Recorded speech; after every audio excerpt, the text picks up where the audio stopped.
Ryan Jarrell here for Fight Bananas, and I'm very excited to have my next guest back on the show. It's Cam Smotherman, who you can see back in action May the 3rd at UFC Des Moines when he takes on Surrey City. Cam, what's going on?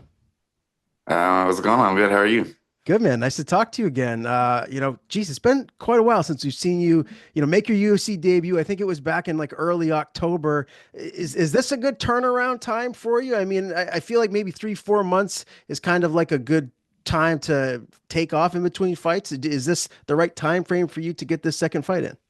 I've been trying. I wanted to fight in like February, or I was hoping after my last fight I could fight in December. I feel like being active. I feel like there's something to being active. So it's actually a little frustrating to have to wait this long, and I'm hoping I don't have to wait this long again. The scary thing is maybe you've just gotten that much better since we have seen you last, right? Can you kind of talk about the evolution of Cam Smotherman since your UFC debut?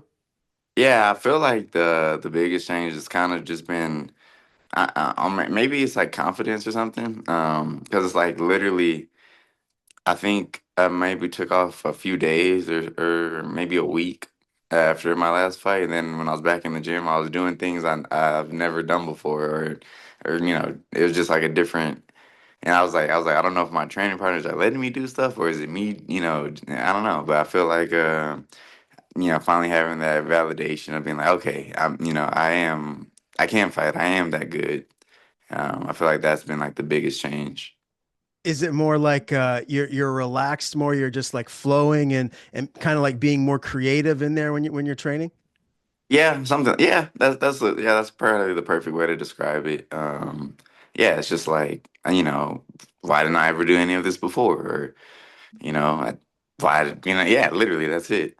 Well, now you're in the big show, my man. So the best is yet to come. Tell me, I guess, the takeaways from the fight in October. Obviously, you got the UD win over Jake Hadley. What was that whole experience like? The first official UFC fight in in front of the fans, people, all the MMA masses at home watching. What was that whole like thing, just mentally and just in the cage as well?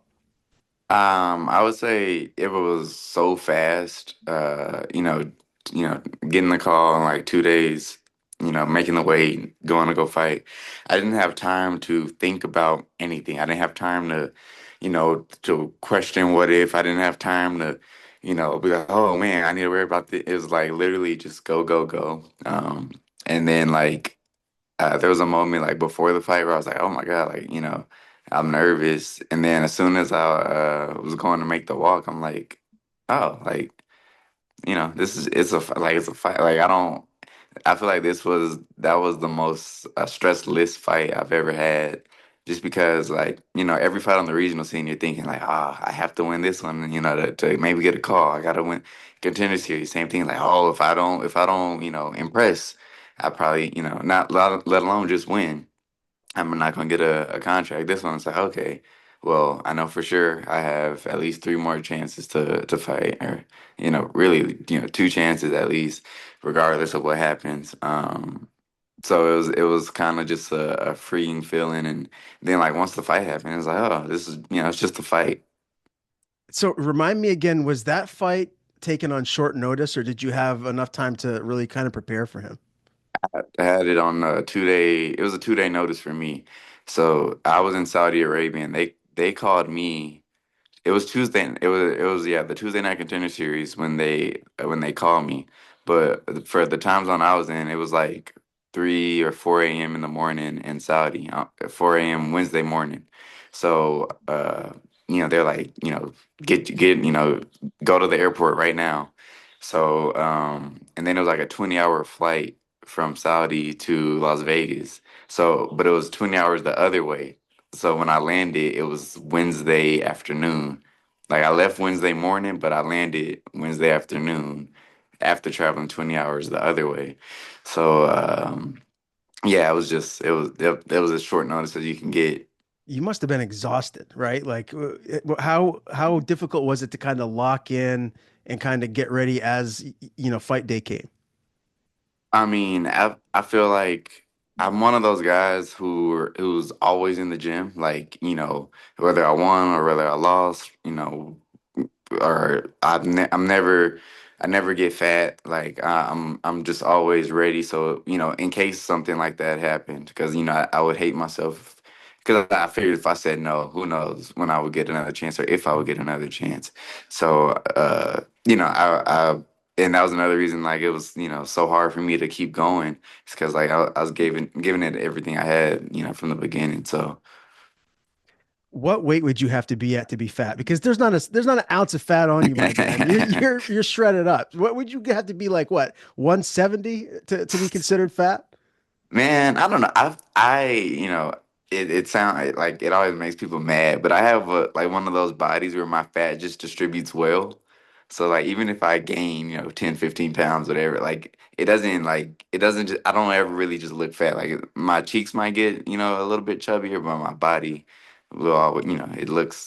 looks all right. So you're blessed. My mother can always tell if I put on a little bit weight because she'll say it, like she can see it in my face. I always get it in my Mhm. neck and in my stomach, and she's like, "Honey, you're looking puffy. You need to probably get in a little better shape." So I'm Mhm. not blessed like you, my man. One thing I really, really liked after your fight was the post-fight interaction that you had, the post-fight interview. I think it really like made you even more relatable to people because you just were so excited, and I mean, it was like a dream come true to Mhm. get into the UFC, but then to get this win. Do you look back at that and just kind of, well, what is that like? Just thinking about it, everything that you've gone through to get to where you're at now. Like it's I don't know. It's like a constant battle or whatever because it's like on one hand it's like okay it's amazing like I've done I accomplished something that I was dreaming of when I was a teenager and it's amazing but then it's like okay I got in but now it's like well there's still life and it's like I have some I have to worry about what's next and it's like okay I need to fight again I need to do this I need so it's hard it's like a battle to remember to appreciate what I've done, but also I don't want to get complacent. I don't want to my thing is my thing now is I don't want to be one of those guys who gets in and fizzles out Right. immediately. So the contender series fight that you had that didn't go your way, but then you go back to the regional scene and you string together three straight wins before you get the call. Did you know after that third win, okay, I think I've done enough. I've showed my talents. I've impressed them enough where I'm gonna get that call now. Did you kind of hear that from your management? Nope, not at all. Not even a little. Like the whenever I finally got the call, it was so unexpected. But actually, so after the last win or whatever, and it's like, all right, well, this isn't gonna happen. So I was scheduled to fight for the Fury FC belt in that on December. And I didn't tell anybody. I didn't tell my family. I didn't tell my friends. But I was like, I was gonna do that last fight, and then I was done. I was gonna quit.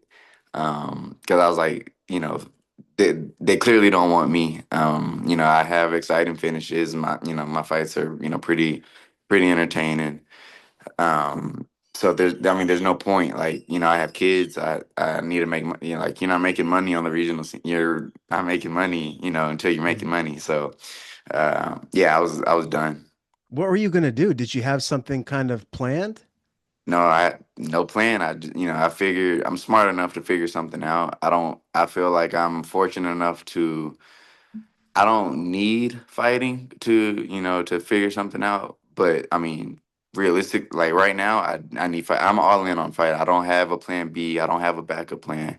I just trust that I can figure something out if I absolutely need to, but Um, yeah, I didn't have anything. I just knew that, bills keep coming Yeah. and, kids need more and they're more expensive the older they get. So And how old are you now? 27. Okay, so you're still a young guy. You have so much time in your future. You hear a lot. I mean, fighting is hard, right? Like you just training.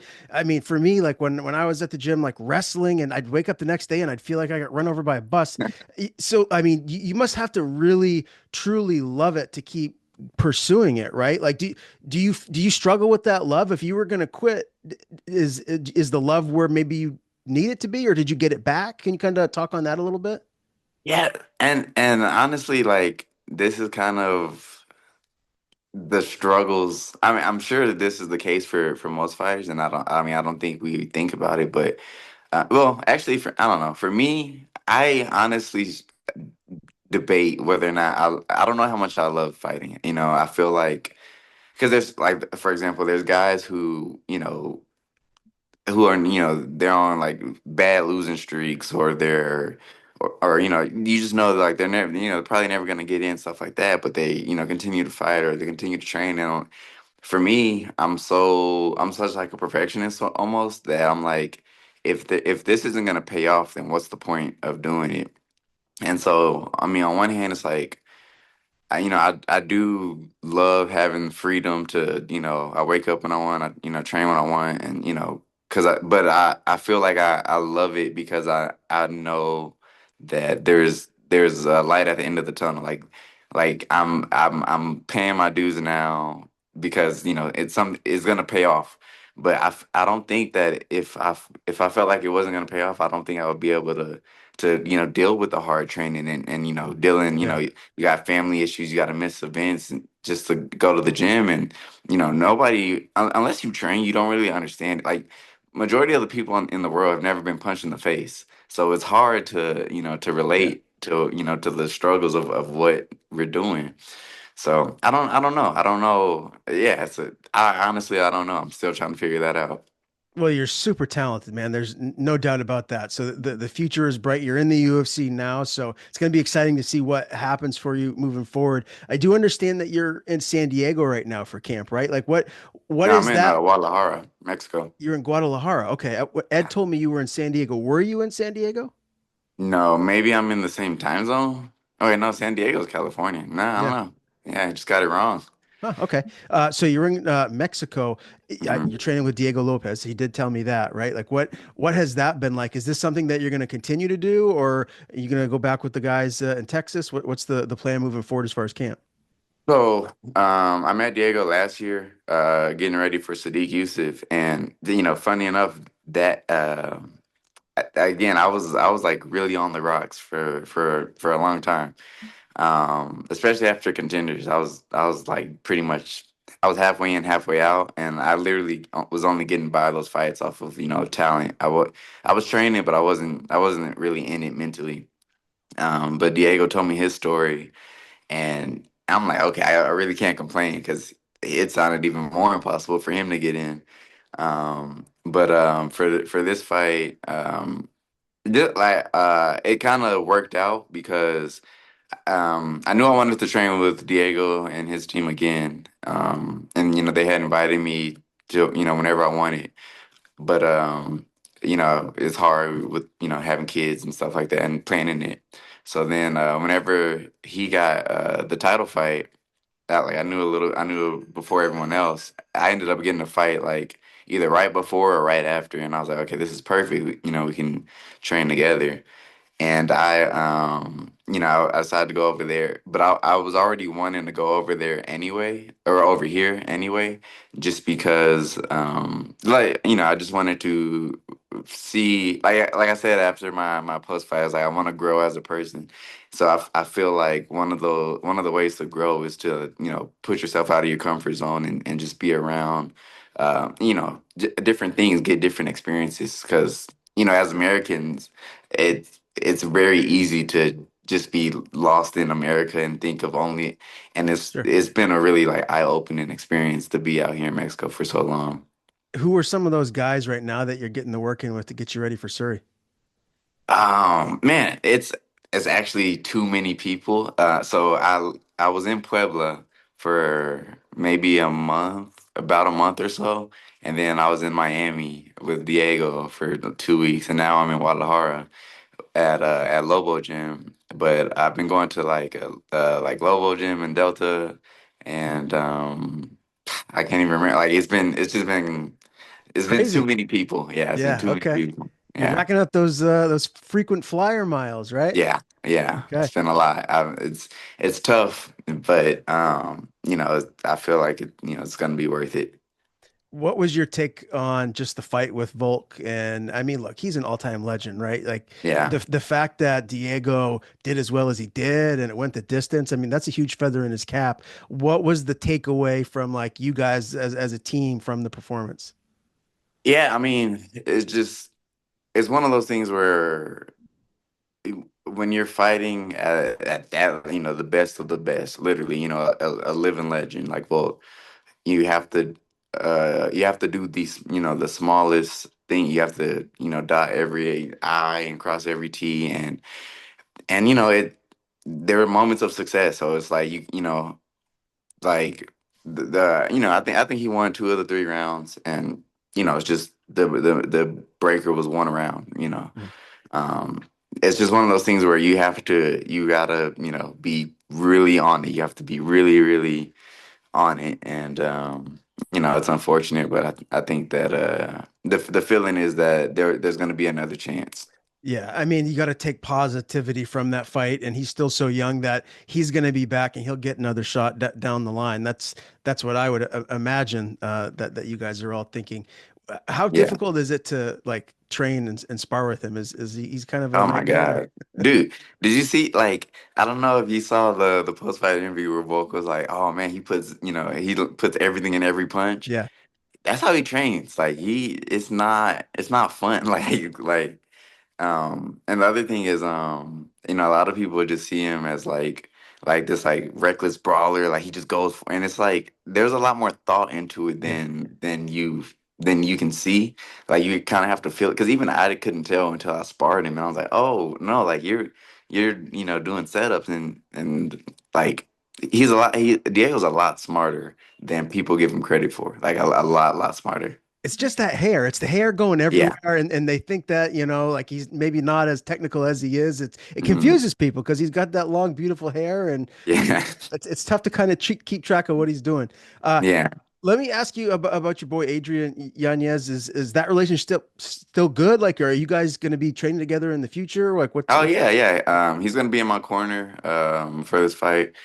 We were supposed to yeah, we were supposed to like reunite in Mexico, but life happens, and so he wasn't able to make it, but he'll still be in my corner. Like, yeah, that's my brother. okay?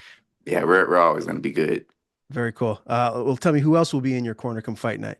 I'm gonna have Diego, Adrian, and then I'll have Francisco Grasso. It's a pretty good corner. Yeah, I would say Um, so. yeah, the travel to Iowa. Have you ever been there? What's the travel going to be like? No, I don't think anyone's been to Iowa, like at least not on purpose. But no, I'm gonna fly out that week. I have like a connecting flight from Guadalajara to Houston, and then me and Adrian will fly to Iowa, and I think Diego is gonna fly in.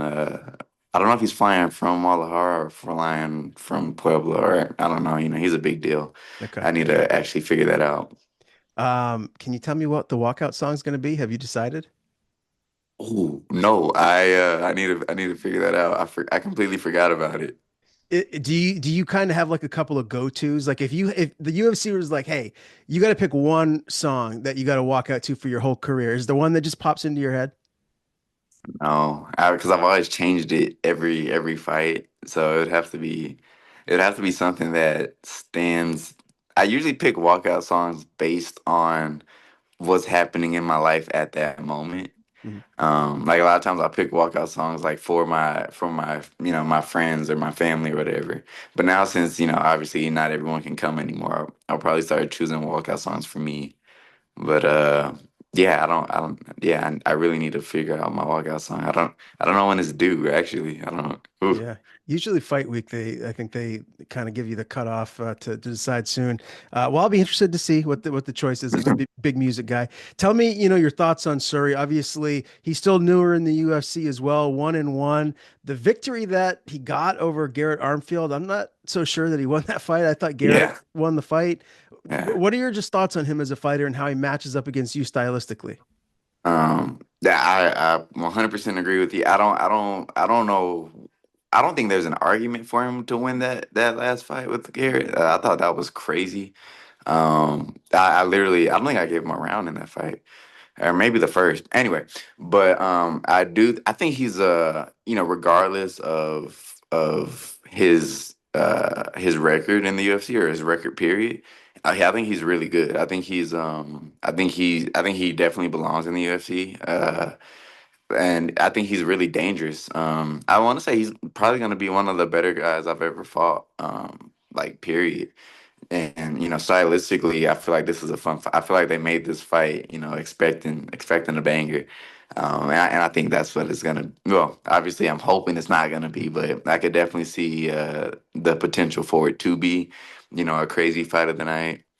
Um, I think he's very dangerous. I think he's very tough, and I have a lot of respect for him. And I enjoy watching his fight. Like, a lot of times when you go and you watch film, you're like, oh, I'm gonna skip this part. Yeah. But I like watching him fight. I think I like that he doesn't quit on himself.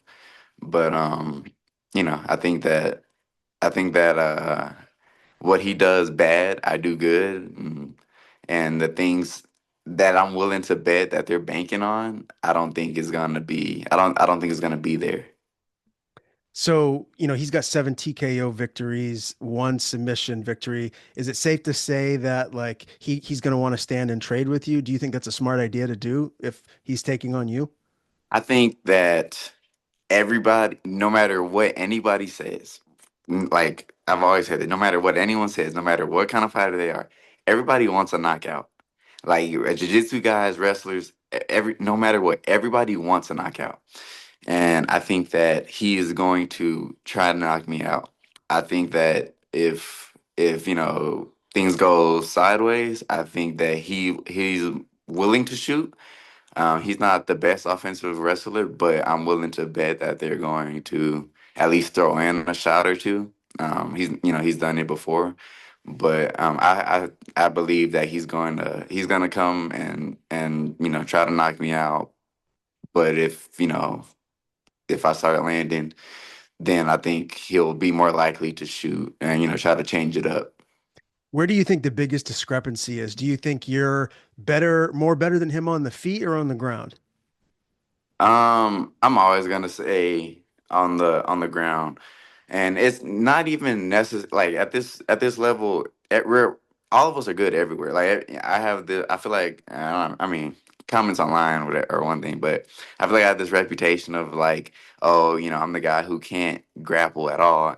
Because I said in one of my fights, the commentator said, "Oh, Cam Smotherman never says he doesn't want to grapple. He doesn't want to fight." That doesn't mean I can't grapple. It's just because I understand that fights, people want to see knockouts. But I don't think it's necessarily. I don't think at this level there's like gonna be this huge gap anywhere. I think it's gonna be about the small details and about who gets the small details right. Do you have an official prediction for me for all the bettors out there that are going to go look at the odds and say, "Oh, Cam's going to win this way or that way, or it's going to go the distance"? Like what do you think is the most likely outcome? Honestly, I really, really, really would like a knockout, but he's so fucking tough. Like, and he knows how to survive. Like, I think, I mean, I've only seen him get dropped there against Tavares, Mhm. and even then, like, he figured out a way to survive. So, that being said, second round. I love it, man. Can't wait to see you back in there. Hopefully, you'll be a little bit more active here in 2025. You'll get back in there and really start climbing the rankings, man. Great talking to you again. Hopefully, we can do it again soon. Before we do officially sign off, I want to give you the floor. If you got anything you want to plug or just anyone you want to thank, man, the floor's yours. Just thank you to my family. They've been really, really, holding me down, and I've been gone for 2 months. So, thank you to you guys.